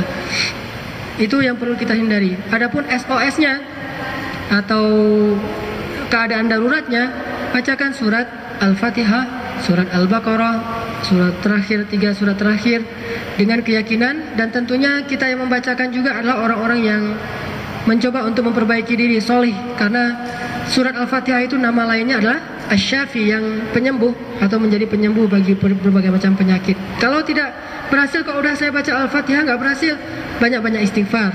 Mungkin dosa-dosa kita lah yang membuat doa kita tidak mustajabah. Satu lagi, bacakan surat Al-Baqarah di dalam rumah kita. Karena rumah yang dibacakan surat Al-Baqarah, insya Allah dengan seizin Allah, Allah lindungi dari jin. Dan ini banyak sekali hadis-hadis sahih tentang ini. Itu yang bisa kita lakukan. Ayah kalau udah sadar, suruh dia sering-sering mengingat Allah, meruqyah diri sendiri lebih baik dengan cara, satu, dia baca Al-Quran, kedua dengan zikrullah, ketiga dengan menjaga wudhu, keempat menjaga kebersihan, kelima selalu menyebut nama Allah dalam setiap aktivitasnya. Ini bisa menjaga kita dari godaan syaitan. Dan ada satu hadis yang luar biasa nih. Abu Hurairah pernah menjaga harta Baitul Mal di Masjid Nabawi. Malam-malam datang seorang kakek mencuri harta Baitul Mal. Lalu ditangkap oleh Abu Hurairah. Lalu kata Abu Hurairah, "Kakek, kenapa kakek mencuri?" Kata kakek ini, "Wahai Abu Hurairah, maaf, anak saya kelaparan, saya tidak punya pekerjaan, jadi izinkan saya mengambil ini." "Kakek, jangan diulangi lagi ya." "Iya." Pulang dia membawa harta itu. Besok datang lagi, nyuri lagi, ditangkap lagi sama Abu Hurairah. "Abang, kakek yang kemarin kok datang lagi itu? Saya udah nggak punya lagi apa-apa, ini satu-satunya yang saya bisa lakukan. Ya sudah, besok jangan lagi ya." "Ya, kalau besok lagi saya akan laporkan ke Rasul." "Iya." Dia bawa pulang lagi. Besok datang lagi tuh orang, kakek yang sama, dia nyuri lagi. "Hari ini nggak boleh lagi kakek, saya lepaskan, akan saya adukan kepada Rasulullah." Kata kakek ini, "Jangan, saya akan beritahu satu rahasia kalau kamu mau melepaskan saya." "Apakah rahasianya?" "Wahai Abu Hurairah, saya adalah jin." Ternyata kakek ini adalah jin. "Saya adalah jin ya Abu Hurairah. Kalau kamu mau melepaskan saya kasih tahu rahasia." "Apa rahasianya?" "Kalau kamu datang ke tempat tidurmu, berwudulah dan bacalah ayat kursi, sesungguhnya kami tidak bisa mengganggu kamu di atasnya." Lalu dilepaskanlah dia. Besoknya Abu Hurairah lapor kepada Rasulullah menceritakan kejadian ini, bahwa dia memberikan satu rahasia, yaitu ayat kursi. Dan kita tahu selama ini bahwa syaitan itu selalu berdusta. Nabi mengatakan, "Wahai Abu Hurairah, ya Abahir, jin itu suka berdusta kecuali kali ini." Jin itu biasanya kalau bicara dusta, kecuali kali ini dia berkata benar. Maka maksudnya siapa yang sebelum tidur berwudu dan membaca ayat kursi, mudah-mudahan Allah akan melindunginya. Itu tips-tips dalam urusan masalah jin ataupun syaitan. Mudah-mudahan bermanfaat.